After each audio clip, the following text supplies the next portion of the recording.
లక్షలు అధ్యక్ష. వీళ్ళు ఏం చెప్పారు, ఇవన్నీ వాళ్ళే కట్టుకుంటారు, మాకేం బాధ్యత లేదు, ఇందులో ఒక దాంట్లో 5%, ఇంకో దాంట్లో 25%, ఇంకొక దాంట్లో 50% మాత్రమే ప్రభుత్వం బాధ్యత. ఆ లెక్క ప్రకారము 38,867 కోట్ల రూపాయలని మాజీ ఆర్థిక మంత్రి గారు బడ్జెట్లో చూపించారు. ఈ బడ్జెట్లో ఉన్న కాపీలు తీసుకెళ్లి reserve bank as it is where it is report ఇచ్చింది. వేరాస్ 1,29,243 crores ఉన్న కార్పొరేషన్ల అప్పును వీళ్ళు తగ్గించి చూపించి 38,867 crores చూపించడంతో దాదాపుగా 80,000 కోట్ల రూపాయలు లెక్కలు అందులో తగ్గినాయి అధ్యక్ష. ఇప్పుడు నేను సూటిగా అడిగేది, ఇంతకుముందే సభ్యులు తారక రామారావు గారు మాట్లాడుతూ ఒక మాట అన్నారు, కాళేశ్వరం కార్పొరేషన్ కింద రైతులకు ఫ్రీగా నీళ్ళు ఇస్తామని, వాటర్ గ్రిడ్లో 100% ఫ్రీగా నీళ్ళు ఇస్తామని. వారు అట్లా చెప్పిండ్రా? హరీష్ రావు గారు ఏం చెప్పిండ్రు, ఇందులో 75% వసూలు చేస్తామని రాసిండు అధ్యక్ష. 25% ప్రభుత్వం బాధ్యత, 75% ఆ 25% దీని నుంచి. అదేవిధంగా డ్రింకింగ్ వాటర్లో 50% వసూలు చేస్తామని రాసిండు అధ్యక్ష. అదేవిధంగా అదేవిధంగా షీప్ డెవలప్మెంట్ కార్పొరేషన్ల 95% వసూలు చేస్తామని అడిగింది అధ్యక్ష. మా బీర్ లైలే ఇండియా ఉన్నాడు, మా గొర్రె కాపరులకు ఏదైతే ఈ పథకం ఇచ్చిండ్రో గొర్రెల బర్రెల పథకంలో 100% ఫ్రీగా అని వాళ్ళు చెప్పారు. వాళ్ళు కొంత ఫీజు కట్టుకుంటే మిగతాది వీళ్ళు ఇచ్చేది ఏదైతే ఫండ్ ఉందో ఇక్కడ 95% గొర్రె కాపరుల నుంచి వసూలు చేస్తామని ఇక్కడ రాసిండ్రు అధ్యక్ష. అదేవిధంగా అధ్యక్ష, తెలంగాణ అర్బన్ ఫైనాన్స్ ఇన్ఫ్రాస్ట్రక్చర్ అంటే ఇక్కడ చేసే దాంట్లో 5% మాత్రమే వసూలు చేస్తాం, 5% మాత్రమే స్టేట్ గవర్నమెంట్ కడతాం, మిగతా మొత్తం మేము వాళ్ళు ఎవరైతే ఉపయోగించుకుంటారో వాళ్ళ దగ్గర. అంటే ఈరోజు ప్రభుత్వానికి ఇంకా ఎక్కువ అప్పులు చేసుకోవడానికి దొంగ లెక్కలు రాసి ప్రభుత్వానికి ఇంకా అప్పులు చేసుకోవడానికి వెసులుబాటు ఉందని ఇంకొక 1,00,000 కోట్లు మళ్ళా అప్పులు తెచ్చి అత్యధిక వడ్డీతో తెచ్చి వాటిని కూడా కొల్లగొడదామని కుట్రతోని దొంగ లెక్కలు చూపించి పాపం చంద్రశేఖరరావు గారు కూడా ఈయన కంటే ముందు ఆర్థిక మంత్రి ఉన్నాడు, పాపం ఆయన ఉన్నట్టు చూపించిండు. ఆయన దొంగ లెక్కలు చూపించాలి, యువతలు ఏం లెక్క ఉందో ఈ పట్టికలు ఉన్నదే చూపించండి. ఆయన అంతకంటే ముందు పోయిన ఆయన ఆ వెనకాల ఉన్న ఆయనకు చాలా మంచి మిత్రుడు కేసులు ఇరికించి బయటికి తోలిండు కదా, ఆయన పేరు ఈటెల రాజేందర్ కూడా ఈ దొంగ లెక్కలు చూపించలేదు అధ్యక్ష. పాపం ఆయన కూడా ప్లెయిన్గా ఉన్నట్టు చూపించండు. ఈటెల రాజేందర్ 5 ఏళ్ళు, చంద్రశేఖరరావు గారు 1 సంవత్సరం, 6 సంవత్సరాలు నేను చెప్పిన 1,29,000 కోట్ల ప్రకారం రాష్ట్ర ప్రభుత్వం అప్పులు తెచ్చిందని రిజర్వ్ బ్యాంకుకు బడ్జెట్లో పెడితే ఘనత వహించిన ఈ పెద్ద మనిషి వచ్చి దీన్ని తగ్గించి 38,000 కోట్లకు చూపించి ఈయన వ్యవహారం ఎట్లుందంటే క్వశ్చన్ పేపర్ ఈయనే తయారు చేసిండు, పరీక్షలు ఈయననే రాసిండు, పరీక్షల పేపర్లు ఈయననే దిద్దిండు. 100 మార్కులకు 110 మార్కులు వచ్చినాయి, నన్ను సన్మానించండి అని ఊర్లో మెడల్ వేసుకొని తిరుగుతాడు. ఊరంతా కలిసి నన్ను సన్మానించాలి, 100కి 110 మార్కులు వచ్చినాయి నాకు అని. అయ్యా నువ్వే రాస్తవి, నువ్వే ఇస్తవి, నువ్వే బడ్జెట్లో పెడితే గదే రిజర్వ్ బ్యాంకు తీసుకుని రిజర్వ్ బ్యాంకు గదే ప్రింట్ చేసి దాని కింద మళ్ళీ ఇట్లా వితండవాదం చేస్తారని సుక్క పెట్టి కింద పెట్టారు. నా సోర్సు తెలంగాణ స్టేట్ బడ్జెటే సోర్సు అని చెప్పి నువ్వు ఇచ్చిన సోర్సు, నువ్వు ఇచ్చిన దొంగ లెక్కలు, నువ్వు ఇచ్చిన తప్పు లెక్కలు రిజర్వ్ బ్యాంకు తీసుకొని లెక్కలు రాస్తే మళ్ళీ అది తీసుకొచ్చి సభలో పెట్టే సూచన రిజర్వ్ బ్యాంకు నాకు సర్టిఫికేట్ ఇచ్చింది, నాకు మెడల్ ఇచ్చింది, నన్ను మీరు సన్మానిస్తారా లేదా? ఇప్పుడు ఈ సభలో నాకు నిలువెత్తు సన్మానం చేసి అదేదో నిలువు మన సమ్మక్క సార్ లెక్క లేదు చేస్తారు కదక్క. ఆయనకు నిలువెత్తు బంగారంతో సన్మానం చేయమని వచ్చి ఆడ నిలబడ్డాడు అధ్యక్ష. హైట్ కూడా తక్కువ లేడు, వెళ్ళి అట్లా చేద్దామన్నా. అంటే నేను అడిగేది ఏంటి అధ్యక్ష అంటే, మీరు ఇచ్చిన తప్పు లెక్కలు మీరు ఎంతకాలము తప్పుదో పట్టిస్తారు, ఇంకెంతకాలం ప్రజల్ని మోసం చేస్తారు, అబద్ధాల లెక్కలతో ఎంతకాలం ఈ ప్రజల్ని మభ్యపెడతారు? నిజాలు ఇప్పటికైనా గ్రహించండి. నా రిక్వెస్ట్ ఒక్కటే, ఏం మించిపోలే, 10 ఏళ్ళు మీరు ప్రభుత్వాన్ని నడిపిండ్రు, ప్రజలు మాకు అవకాశం ఇచ్చారు, మమ్మల్ని ఊపిరి తీసుకొని అప్పులేడునో తప్పులేడునో మమ్మల్ని చూడనియండి, సర్దుకొనియండి. మమ్మల్ని అసలు కూడ తీసుకోకముందే, చేతులు కాళ్ళు దగ్గరికి తీసుకోకముందే ఎట్లనే చేసి రెక్కలు ఇరిసేయాలి, వీళ్ళని ఎట్లనే చేసి వీళ్ళని బద్నాం చేయాలి, వీళ్ళని ఎట్లా చేసి పని చేయనివద్దు అధ్యక్ష. వాళ్ళు ప్రభుత్వాన్ని 10 ఏళ్ళు నడిపారు అధ్యక్ష. నేను సూటిగా అడగదలుచుకున్నా, నేను అంటే ఆవేదనతో అడుగుతున్నాను, నేను కోపంతో, వాళ్ళ మీద కోపం అనే పదానికి వాళ్ళకి అర్హత లేదు, నేను కోపపడేటంత. అధ్యక్ష, కొడంగల్ మీ అమ్మమ్మ గారు రావునా అధ్యక్ష? మీ అమ్మమ్మ ఊరు కొడంగలే కదా? ఆ ప్రాంతం ఎంత వెనుకబడ్డది అధ్యక్ష మీకు తెలియదా? మీరు చూసింది కదా, కళ్ళతో చూసుకుంటూ పెరిగింది కదా. దేవుడు నాకు ఒక అవకాశం ఇచ్చి నా ప్రాంతం కాకపోయినా, నేను పుట్టకపోయినా, నేను అక్కడ పెరగకపోయినా 2009లో 14 రోజుల్లో నన్ను ఆశీర్వదించి 7,000 ఓట్లతో నన్ను ఎమ్మెల్యే గెలిపించారు అధ్యక్ష. 5 సంవత్సరాల తర్వాత అదే ప్రజలు మళ్ళీ నన్ను 14,000 ఓట్లతో గెలిపించారు అధ్యక్ష. అక్కడి ప్రజలకు నా జీవితాంతం ఏమి చేసినా కూడా, నేను వాళ్ళకి ఎంత సేవ చేసినా కూడా తక్కువనే అవుతుంది. అట్లాంటిది ఈరోజు అక్కడి నుంచి నేను ఎమ్మెల్యే గెలిచి ముఖ్యమంత్రి అయిన, స్వతంత్రం వచ్చినప్పటి నుంచి ఆ కొడంగల్ శాసనసభ నియోజకవర్గాన్ని ఒక్కసారి అచ్యుతారెడ్డి గారు మనం పుట్టినప్పుడు 65, 66 టైంలో కొద్ది పీరియడ్కి ఏదో మంత్రి చేసింది. స్వతంత్రం వచ్చినప్పటి నుంచి ఈ రోజు వరకు అక్కడ మంత్రి పదవి కానీ ఇంకో పదవి కానీ ఏది రాలే. ఒక పరిస్థితి ఎట్లుందంటే, మనం కర్ణాటకనే తెలంగాణ అని తెలియని పరిస్థితి ఉంది. సగం ప్రజలు కన్నడ మాట్లాడుకుంటారు, సగం తెలుగు మాట్లాడుకుంటారు. ఎందుకంటే అంతకుముందు భాషా ప్రయుక్త రాష్ట్రాల విభజన కాకముందు ఇది అటువైపు ఉండే కాబట్టి సగం ప్రజలు కర్ణాటకనా తెలంగాణ అనుకునే పరిస్థితి. ఇప్పుడు లేక ఆ ప్రజల అదృష్టమో, నాకు దేవుడిచ్చిన అవకాశమో, ఇవాళ నేను అక్కడ ఎమ్మెల్యేనైనా ముఖ్యమంత్రినైనా అధ్యక్ష. నేను అక్కడ వేలాది మంది నిరుద్యోగ యువతులు ఉన్నారు, ఎక్కువ చదువుకున్న వాళ్ళు లేరు. కొన్ని పరిశ్రమలు తెచ్చి ఆ పరిశ్రమల ద్వారా వాళ్ళకు ఉద్యోగ ఉపాధి అవకాశాలు కల్పించాలని ప్రయత్నం చేసిన. 10 ఏళ్ళు ప్రభుత్వాన్ని నడిపిన వాళ్ళు ఫార్మాసిటా, ఇండస్ట్రియల్ పార్కా పక్కకొద్దాం, ఎయిర్పోర్ట్కు కూతవేటు దూరంలో అత్యంత విలువైన భూములు 5 కోట్లు 10 కోట్లకు ఎకరం ఉండే భూములు 15,000 ఎకరాలు వీళ్ళు సేకరించి ఫార్మా పెడతామని, ఫార్మా సిటీ పెడతామన్నది వీళ్ళు కాదు అధ్యక్ష. హైదరాబాదు నగరం పక్కన ఎయిర్పోర్ట్కి కూతవేటు దూరంలో అత్యంత విలువైన భూములలో వీళ్ళు ఫార్మా కంపెనీలకు కోట్ల రూపాయల భూములను లావాదేవీలు చేసుకొని అగ్గొక్క ఇచ్చి ఇక్కడ వీళ్ళు ఫార్మా పెట్టొచ్చంట. నేను చాలా భూమి విలువ తక్కువ ఉండి, నిరుద్యోగ సమస్య శాశ్వతంగా ఉండి, వాళ్ళ జీవితాలలో ఇంకా మంచి రోజులు రానే రావా, దేవుడు అనేవాడు ఉన్నాడా లేడా అని దేవుడినే నిందించుకునే అట్లాంటి పరిస్థితుల్లో తాగునీరు లేదు, సాగునీరు లేదు, పరిశ్రమలు లేవు, విద్యా అవకాశాలు లేవు, ఏవి లేవు నా ప్రాంతానికి అధ్యక్ష. నేను ఒక మెడికల్ కాలేజ్ తీసుకుంటే తప్పు పడతారు, నేను ఒక ఇంజనీరింగ్ కాలేజ్ తీసుకపోతే తప్పు పడతారు, నేను ఒక పాలిటెక్నిక్ తీసుకుంటే తప్పు పడతారు, నేను ఒక ఐటీఐ తీసుకుంటే తప్పు పడతారు, నేను 2 జూనియర్ కాలేజీలు తీసుకుంటే తప్పు పడతారు, నేను 4 రోడ్లకు నిధులు తీసుకుంటే కొడంగల్కే తీసుకుపోతామని తప్పు పడతారు. నేను ఒక 1300 ఎకరాలల్లా ఎంత అధ్యక్ష, కొడంగల్ శాసనసభ నియోజకవర్గంలో దాదాపుగా 3 లక్షల ఎకరాల భూమి ఉంది అధ్యక్ష.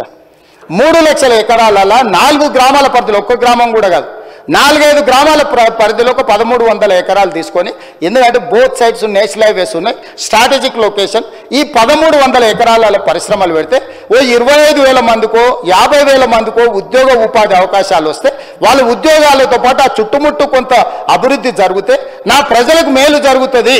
నన్ను ఇంతగా నేను ఏమైతానో, నేను ఎక్కడి నుంచి వచ్చినో తెలియనప్పుడు, నేను ఎలాంటి వాడినో తెలియనప్పుడు 15 రోజుల్లో గుండెలు పెట్టి చూసుకొని భుజాల మీద మోసుకొని 7,500 ఓట్ల మెజార్టీతో నన్ను ఎమ్మెల్యేని చేస్తే ఇవాళ నా చర్మం వచ్చి వాళ్ళకి చెప్పులు కుట్టించినా కూడా తక్కువనే అధ్యక్ష.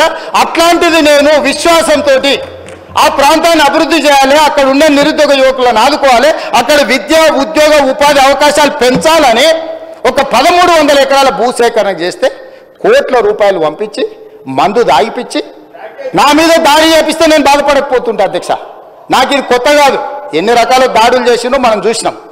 కానీ అధికారులు అధ్యక్ష, అధికారులు ఏం పాపం చేసిండ్రు అధ్యక్ష? అధికారులు ప్రభుత్వం ఇచ్చే ఆదేశాలను అమలు చేస్తారు. 10 ఏళ్ళు నడిపినోడు ఎవడన్నా తన ప్రభుత్వంలో తనకు 10 ఏళ్ళు తను ఇంత ఎదగడానికి, ప్రభుత్వానికి పేరు రావడానికి పనిచేసిన రెవెన్యూ అధికారులను, మున్సిపల్ అధికారులను, ఐటీ అండ్ ఇండస్ట్రీస్ ఆమాత్ముడే ఎలుగబెట్టిండు. అధికారులు పోతే రాళ్లతో రప్పలతో దాడులు చేపించి చంపే ప్రయత్నం చేస్తే వీళ్ళను ఏం చేయాలి అధ్యక్ష? నువ్వు చెప్పు. ఈయన కూర్చునే అర్హత ఉందా? నేను సూటిగా అడుగుతున్నా. కొడంగల్ పరిశ్రమ పెట్టొద్దా? కొడంగల్ నిరుద్యోగ యువకులకు ఉద్యోగాలు ఇవ్వద్దా? కొడంగల్ ప్రాంతాన్ని అభివృద్ధి చేయొద్దా? కొడంగల్కు మత్తల్ నారాయణపేట కొడంగల్ ఎత్తిపోతల ద్వారా మీరు 10 ఏళ్ళు చుక్క నీళ్లు ఇవ్వకపోతే నేను 1,00,000 ఎకరాలకు నీళ్లు తీసుకెళ్లాల్సిన బాధ్యత నాకు లేదా? నా పిల్లలు మెడిసిన్ చదవద్దా? మా పిల్లలు ఇంజనీరింగ్ పాలిటెక్నికల్ చదవద్దా? దొరలు మీరే చదువుకుంటారా? పేదల పిల్లలు చదవద్దా? 95% ఎస్సీ ఎస్టీ బీసీ మైనారిటీలు ఉన్న నియోజకవర్గం నాది అధ్యక్ష. నా ప్రజలకు నేను చేయకపోతే నాకెందుకు అధ్యక్ష ఈ కుర్చీ? వీళ్ళు అడ్డం వస్తే తొక్కుకుంటూ పోయేలా చేస్తాను. అందుకే చెప్పిన అధ్యక్ష. నేను ఎందుకు చెప్పినా, నా ప్రాంత అభివృద్ధికి అడ్డం పడితే నా ప్రజలకు నేను నాకు అవకాశం వచ్చినప్పుడు చేయడానికి అడ్డుపడతారా? ఇవాళ మూసీ అభివృద్ధి చేస్తామంటే వాళ్ళు చేసిన ప్రతిపాదన. మూసీ రివర్ డెవలప్మెంట్ కార్పొరేషన్ ఎవరు అధ్యక్ష పెట్టింది? ఈ గత వహించిన ఆయన కదా పెట్టింది. దానికి పార్టీ ఫిరాయించిన ఓ ఎమ్మెల్యేను చైర్మన్ చేయలేదా? ఆయన కూడా మీకు దోస్తే కదా అధ్యక్ష? ఆయన కూడా మీ దోస్తే కదా అధ్యక్ష? ఆయనను చైర్మన్ చేయలేదా మూసీ రివర్ డెవలప్మెంట్ కార్పొరేషన్కి? ఇవాళ మూసీ వేస్తా అంటే వద్దన్నాడు. మెట్రో పొడిగిస్తామంటే వద్దన్నాడు. ఫ్యూచర్ సిటీ కడతామంటే వద్దన్నాడు. రీజనల్ రింగ్ రోడ్ వేస్తామంటే వద్దన్నాడు. రేడియల్ రోడ్ చేస్తే వద్దన్నాడు. రైతు రుణమాఫీ చేస్తామంటే వద్దన్నాడు. పిల్లల ఫీజు రియంబర్స్మెంట్ చేస్తామంటే వద్దంటున్నాడు. ఏంది పిల్లలకు కాస్మెటిక్ ఛార్జెస్ పెంచితే వద్దంటున్నాడు. కొడంగల్ పరిశ్రమ వేస్తా అంటే వద్దంటున్నాడు. ఇక అన్ని వద్దన్నాక అధ్యక్ష ఈ తెలంగాణ రాష్ట్రాన్ని అభివృద్ధి పదం వైపు నడిపించాలంటాడు. ఎట్లా సాధ్యం అధ్యక్ష? ఎట్లా సాధ్యం మీరు చెప్పండి అధ్యక్ష? పరిశ్రమలు పెట్టొద్దంటివి, భూసేకరణ చేయొద్దంటివి, రోడ్లు వేయొద్దంటివి, రైళ్లు తీసుకురావద్దంటివి, రీజనల్ రింగ్ రోడ్డు కట్టొద్దంటివి, రేడియల్ రోడ్ చేయొద్దంటివి, సాగునీటి ప్రాజెక్టులు కట్టొద్దంటివి, దొంగలకు సద్దులు మోయబడుతుంది. దొంగలకు సద్దులు మోసే ఉద్దేశము ఇవాళ మీరు ఇట్లా తయారైతే తెలంగాణ రాష్ట్రం ఎట్లా అభివృద్ధి పదం వైపు నడుస్తుంది అధ్యక్ష? మీరు చెప్పండి. ఏం చేయాలి అధ్యక్ష? నేను ఇన్ని రకాలుగా తెలంగాణను అడ్డుకునేటోళ్ళని ఏం చేయాలనో సభలుండే సభ్యులేగా తెలంగాణ సమాజం కూడా నాకు సూచన చేయాలి అధ్యక్ష. నేను నల్లమల్ల అడవుల్లో నుంచి వచ్చిన అధ్యక్ష. క్రూర మృగాల మధ్యలో పెరుక్కుంటూ వచ్చిన, తొక్కుకుంటూ వచ్చిన అధ్యక్ష. ఇక్కడికి ఉత్తగా రాలే, ఇక్కడ ఉన్నోని తొక్కుతే అక్కడ వేలేని అట్లా తొక్కి ఇక్కడికి వచ్చిన అధ్యక్ష. ఉత్తగా రాలే. అయ్య పేరు మీదనో మామ పేరు మీదనో ఎవరి పేరు మీదనో చెప్పుకొని ఇక్కడికి రాలే అధ్యక్ష. స్వశక్తి మీద కష్టపడి వాళ్ళకు ఒకటే సభ చూసారు అధ్యక్ష. జిల్లా పరిషత్ చూసిన, శాసన మండలి చూసిన, శాసనసభ చూసిన, లోక్సభ చూసిన, ఇవాళ ముఖ్యమంత్రికి వచ్చిన అధ్యక్ష. ఏం వాళ్ళకంటే వాళ్ళు అమెరికాలో లేకపోతే ఆంధ్రాలో విజ్ఞానంలో గుంటూరులో చదువుకున్న సాగు తెలివితేటలు ఉండొచ్చు. నాకు సామాన్యుడు తెలివితేటలు అధ్యక్ష. రైతు బిడ్డను అధ్యక్ష. నేను అడవుల్లో నుంచి వచ్చిన అధ్యక్ష. పులులు ఉంటాయి అధ్యక్ష నేను ఉన్న దగ్గర. పులుల నుంచి, సింహాల నుంచి, మృగాల నుంచి ఎట్లా బయటపడాలో నాకు తెలుసా అధ్యక్ష. అల్లా తప్పగా రాలే. ఆషామాషిగా మాట్లాడితే ఎందుకంటే ఈ హోదా, ఈ బాధ్యత ప్రజల కోసం ఇచ్చిందని, నా వ్యక్తిగతమైన కోపతాపాలతో ఈ బాధ్యత నెరవేర్చొద్దని చాలా ఓపికగా, చాలా మర్యాదగా, గౌరవంగా ఈరోజు ఉన్న అధ్యక్ష. నేను ఒక్కటే అడుగుతున్నా అధ్యక్ష ప్రతిపక్షాన్ని, రీజనల్ రింగ్ రోడ్ వేసుకుందామా వద్దా? రేడియల్ రోడ్స్ వేసుకుందామా వద్దా? మన ఫ్యూచర్ సిటీని కట్టుకుందామా వద్దా? మూసీని నిర్మించుకుందామా వద్దా? మెట్రో రైలును పొడిగించుకుందామా వద్దా? హైదరాబాద్లో ఫ్లైఓవర్లు కట్టుకుందామా వద్దా? హైదరాబాద్లో టన్నెల్స్ కట్టుకుందామా వద్దా? అక్బరుద్దీన్ ఓవైసీ గారిని నేను రిక్వెస్ట్ చేస్తే హైదరాబాద్ అభివృద్ధి కోసం is very much concern about Hyderabad development. ఈ not today. He has time and again he has demanded to Rajshekar Reddy, to Chandrababu Naidu, Rosai, to Kiran Kumar Reddy, including Chandrasekhar Rao. But the then government, they never reacted on old city development. I have told clearly, this is not old city, this is original city. I have to develop original city. That is what my commitment, that is what I am doing. So, ఒక సభ్యులు వారితోని వారి యొక్క London నుండి యాదృచ్ఛికంగా నేను request చేసి తీసుకెళ్ళి మనం ప్రపంచ దేశంలో జరిగిన అభివృద్ధిని చూసి మన రాష్ట్రాన్ని, మన నగరాన్ని మనం ఎట్లా అభివృద్ధి చేసుకుందాం ప్రయత్నం చేస్తామని సహకారం అడిగిన అధ్యక్ష. మన టీంను పంపించిన సౌత్ కొరియాకు చూసి రాపోండి అని. వాళ్ళ ఎమ్మెల్యేలను ఆబ్సెంట్ చేయించిండు ఒత్తిడి చేసి. నేను ఆల్ పార్టీ కమిటీ పంపించిన అధ్యక్ష. నేను నా ఎమ్మెల్యేలను పంపించాలి, అధికారులను పంపించిన. ఎందుకంటే ఇతర దేశాలలో జరిగిన అభివృద్ధిని చూడడం ద్వారా దుబారా తగ్గించడం ఎట్లా, ప్రపంచంతో పోటీ పడడం ఎట్లా అనే దాంతో నేను కొన్ని దేశాలు తిరిగి వచ్చిన. తమరు చూసి వచ్చారు, south Korea council chairperson Sukhender Reddy గారు చూసి వచ్చిండ్రు, ఎమ్మెల్యేలు పోయి వచ్చిండ్రు. వాళ్ళ ఎమ్మెల్యేలు పోతామంటే ఆఖరి నిమిషంలో వాళ్ళని పోవద్దని ఒత్తిడి చేసి వాళ్ళని పోనీయలేదు అధ్యక్ష. నేను ఒకటే అడుగుతున్నా అధ్యక్ష, ఏం బుద్ధి ఇది అధ్యక్ష? ఏం బుద్ధి ఇది మంచిదా తెలంగాణ రాష్ట్రానికి? ఇందుకోసమైనా తెలంగాణ రాష్ట్రం సాధించుకున్నది, ఇందుకోసమైనా 1200 మంది విద్యార్థులు ప్రాణాలు త్యాగం చేసి అమరులై తెలంగాణ రాష్ట్రం సాధించుకుంటే, ఆ సాధించుకున్న తెలంగాణను అభివృద్ధి చేసుకునే సోయి మనకు లేకపోతే, సోయున్నోడు చేస్తుంటే కాళ్ళలో కట్టబెట్టి అడ్డం పడి ఇట్లా చేస్తే ఈ దుర్మార్గులను తెలంగాణ సమాజం క్షమిస్తుంది అధ్యక్ష? మీరు చెప్పండి. ఈ ఆర్థిక ఉగ్రవాదులను తెలంగాణ సమాజం ఎంతకాలం భరించాలని నేను అడుగుతున్నా అధ్యక్ష. అందుకే అధ్యక్ష ఈరోజు రైతు భరోసా రైతుల కోసము నగర అభివృద్ధి ఉద్యోగాలు చేసుకున్న విద్యార్థుల కోసము విద్యను పెంపొందించడము సాంకేతిక నైపుణ్యము young India skills university young India sports university young India integrated residential schools ఇవన్నీ వినూత్నమైన ఆలోచనలు మీరు స్పోర్ట్స్ స్టేడియంలు గతంలో కడితే దేనికి ఇచ్చిండు అధ్యక్ష సన్బర్న్ పార్టీలకు ఇచ్చిండు అధ్యక్ష డ్రగ్స్ తీసుకునే పార్టీలకు ఇచ్చిండు అధ్యక్ష సిగ్గులేదు అధ్యక్ష స్టేడియం క్రీడల కోసం నిర్మించిన గచ్చిబౌలి స్టేడియంలో తాగి ఊగడానికి ఎవరైనా బాధ్యత ఉన్నాడు ఇస్తాడా అధ్యక్ష అట్లాంటి పనులు చేసి మళ్ళీ ఇక్కడికి వచ్చి వాదిస్తారు ఇక్కడికి వచ్చి దబాయిస్తారు ఏంది అధ్యక్ష ఇది ఇవన్నీ కూడా నేను కోపంతో చెప్తలేను అధ్యక్ష తెలంగాణ సమాజం ఆలోచన చెయ్యాలి అక్కడున్న మిగతా సభ్యులకు కూడా తెలంగాణ సమాజం పట్ల కొంత కమిట్మెంట్ ఉన్న పార్టీలు ఉండ్రు విధిలేని పరిస్థితుల్లో తప్పని పరిస్థితుల్లో రాజకీయ విధిలేని పరిస్థితుల్లో ఉండొచ్చు అట్లాంటి వాళ్ళు సావాసం చేయకండి వాళ్ళు కేవలం దొంగలకు సద్దులు మోసేటోళ్ళే తెలంగాణ సమాజం కోసం పనిచేసే వాళ్ళు కాదు అక్కడ ఉండే మా సహచరులు కొంతమంది ఆఖరి బెంచీల వాళ్ళు ఉండ్రు నాకు కావాల్సిన వాళ్ళు వాళ్ళకి తెలుసు వాళ్ళ ఆవేదన వాళ్ళ బాధ వాళ్ళు కూడా మీకు తెలుసు అధ్యక్ష విధిలేని పరిస్థితుల అచేతనంగా వాళ్ళు బాధపడుతున్నారు ఎందుకంటే వాళ్ళు ఈ నగరం వాళ్ళు అధ్యక్ష ఇక్కడనే పుట్టిరు ఇక్కడనే పెరిగిరు ఈ నగరం అభివృద్ధి ఎంతో వాళ్ళ గౌరవం పెరుగుతుంది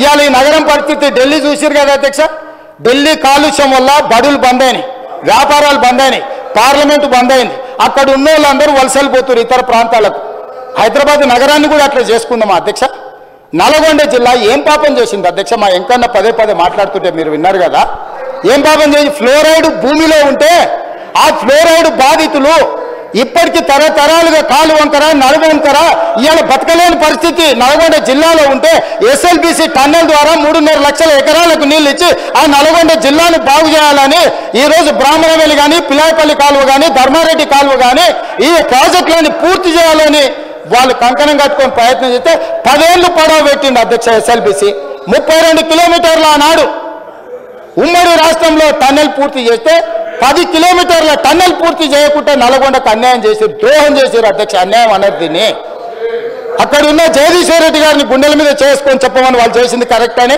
10 ఏళ్ళు 10 కిలోమీటర్లు టన్నెల్ తవ్వకపోవడం కేసీఆర్ గారి గొప్పతనం మా పార్టీ సాధించిన విజయం అని జగదీశ్వర్ రెడ్డి గారు చెప్పగలరా నల్గొండ ప్రజలకని నేను అడుగుతున్నా అధ్యక్ష ఈయన ఈ నగరం నుంచి వెలువడుతున్న కాలుష్యం పరిశ్రమల నుంచి తీసుకొచ్చి పోస్తున్న కాలుష్యం ఈ రోజు ఫార్మా కంపెనీల నుంచి అదర్ ఇండస్ట్రీస్ కాలుష్యం ఇదే కాదు అధ్యక్ష పశువుల కలేబరాలు మనుషుల శవాలు ఈరోజు కొట్టుకుపోయి నల్గొండ ప్రజలకు శవాలను తెల్లారి లేస్తే ఏ శవాన్ని చూడాల్సి వస్తుందని వాళ్ళు బాధతోనే ఈరోజు బతుకుతున్నారు అధ్యక్ష భయంతో బతుకుతున్నారు అధ్యక్ష ఇలా మూసి పరివాహక ప్రాంతంలో పండించిన పంట ఏది తినట్లేదు అధ్యక్ష నేను మొన్న పోయినప్పుడు ఆడపిల్లలు తల్లులు వచ్చాన్నారు కొత్తగా పెళ్ళి అయితే పిల్లలు కూడా పుట్టట్లేదు ఈ నీళ్ళ వల్ల మేము గర్భం దాల్చాలంటే కూడా మాకు భయం అవుతుంది అని ఆడబిడ్డలు వచ్చి చెప్పారు అధ్యక్ష మూసి ప్రక్షాళన చేస్తాము మూసిలో ఒక మంచి నీళ్లు నల్గొండ జిల్లాకు పంపుదాము ఆ నల్గొండ జిల్లా దేవుడు ఒకవేళ వాళ్ళకి శాపం పెట్టినా ఆ శాపాన్ని మనం కష్టపడి కడుక్కుందాం అని అంటే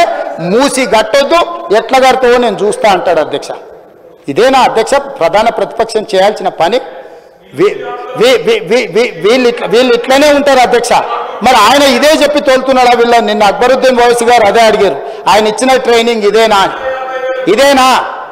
వాళ్ళు ఇచ్చిన ట్రైనింగు ఇవాళ ఇట్లా తయారైతే విధ్వంసకారులుగా తయారైతే తెలంగాణను విధ్వంసం చేయాలని వీళ్ళు బయలుదేరితే ఇట్లాంటి విధ్వంసం చేసేటోళ్లకు ఎలాంటి బరి తెగించిన క్రూర ముగాలనైనా బోనులు బంధించే శక్తి నా సభకు నా సభ్యులకు ఉంది అధ్యక్ష నేను ఇవాళ సవాలు విసురుతున్నా రా నల్గొండ పోదాం భువనగిరి పోదామా నల్గొండ పోదామా ఆలేరు పోదామా రంగారెడ్డి జిల్లా పోదామా ఎల్బీ నగర్ పోదామా మహేశ్వరం పోదామా నకరేకల్ పోదామా మరి రాజగోపాల్ మునుగోడు పోదామా ఏడుగు పోదామా రాండి బావబామర్దులు ఇద్దరు నేను రాజగోపాల్ గారు గన్మెన్లు లేకుంటేస్తాం మీరిద్దరు గన్మెన్లు లేకుంటారా అని ప్రజల దగ్గరకు పోదాం అడుగుదాం మూసి కట్టాలన్నా మూసి కడగాలన్నా వద్దా మూసి ప్రక్షాళన చేయాలన్నా వద్దా నల్గొండ ప్రజలను అడుగుదాం అధ్యక్ష ఎంత దుర్మార్గం అధ్యక్ష ఉమ్మడి రాష్ట్రంలో కూడా వాళ్ళు ఇంత ద్రోహం చేయలేదు అంతకంటే ద్రోహులుగా తయారైనరు ఇదేంటి అధ్యక్ష ఈ కక్ష ఈ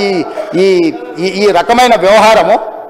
కాబట్టి దయచేసి అధ్యక్ష ఈ చర్చ రైతులకు ఉపయోగపడేటట్టు ఉండాలి.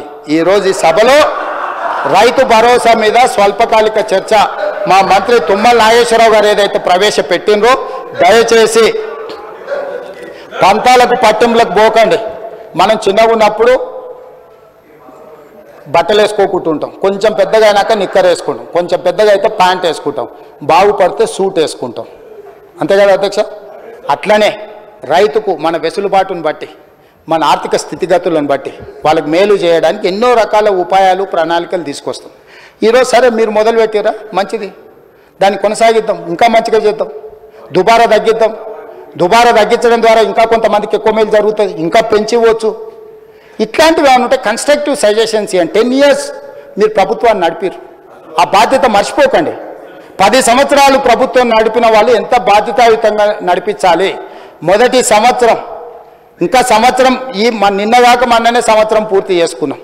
సంవత్సరం పూర్తి చేసుకోకముందే 10 ఏళ్ళు మీరు పరిపాలించి సంవత్సరం కాకంటే ముందే మనల్ని ఇట్లా ఇబ్బంది పెట్టి మిమ్మల్ని అగౌరవపరిచి సభ్యులతోని వాదోపవాదాలు వాడిగా వేడిగా చర్చ వేరే అధ్యక్ష. సభాధ్యక్షుడు గౌరవాన్ని అన్న కాపాడాలి కదా. 10 ఏళ్ళు నేను అది చేసినా ఇది చేసినా అంటే 21 సంవత్సరాలు నాకు అనుభవం ఉంది అంటుండు. 21 సంవత్సరాల అనుభవం ఉన్నోడు స్పీకర్ గారి మీద దాడి చేస్తాడు అధ్యక్ష. ఇది పద్ధత? మీరే వీడియోలో నేను ముందు చూడలే, పోయినాకేదో టీవీలో చూపిస్తే చూసినా. ఇదా పద్ధతి అధ్యక్ష? ఇదేనా వాళ్ళు నేర్చుకున్న చదువు? ఎక్కడ నేర్చుకొచ్చిండ్రు అధ్యక్ష ఇట్లాంటి చదువు? కాబట్టి దయచేసి ఇప్పటికైనా మిగతా సభ్యులతో పాటు మీరు, ఎందుకంటే వాళ్ళు మాట్లాడే అవకాశం పోయింది, నాకు తెలిసి మీరు మళ్ళీ అవకాశం ఇస్తారని నేను అనుకోవడం లేదు. వాళ్లకు రాతపూర్వక ఏదన్నా ఉంటే రాతపూర్వకంగా మంత్రి గారికి పంపిస్తే తప్పకుండా తీసుకుంటాం. మీరు అందరికి అవకాశం ఇవ్వాలి, ఏ పార్టీలు వాళ్ళ సూచనలు, ఎందుకంటే ఇది అత్యంత కీలకమైన విషయం కాబట్టి మిగతా సభ్యులందరూ కూడా అవకాశం ఇవ్వండి. పాయల శంకర్ గారికి మరొకసారి నా విజ్ఞప్తి, తప్పకుండా మీరు లేవనెత్తిన అంశాలు, అదేవిధంగా రైతులకు వ్యవసాయ పొలాలకు వెళ్ళడానికి అవసరమైన రోడ్ల గురించి వారు ప్రస్తావించారు. మీరు నేను అనుకుంటే NREGSలో కొంత స్టేట్ గవర్నమెంట్ ఏదో విధంగా రాష్ట్ర కేంద్ర ప్రభుత్వాలు ఒకరికొకరు సహకరించుకొని మీ ఫ్లోర్ లీడర్ మహేశ్వర్ రెడ్డి గారితో సమయం తీసుకుంటే అందరం కలిసి ఢిల్లీకి వెళ్దాం. కేంద్ర ప్రభుత్వానికి వెళ్తే నాకు ఎలాంటి బేసిజాలు లేవు. కేంద్ర రాష్ట్ర ప్రభుత్వాలు సత్సంబంధాలు ఉండాలి, మనకు కావాల్సిన నిధులు అడగాలి. అడగని అమ్మాయినా పెట్టదన్నారు. మన కేంద్ర ప్రభుత్వం దగ్గరికి వెళ్ళి అడగకపోతే ఇస్తారా? ఎందుకు ఇస్తారు? కాబట్టి ప్రధానమంత్రి నుంచి ఏ మంత్రి దగ్గరికైనా నాకు ఎలాంటి బేసిజాలు లేవు.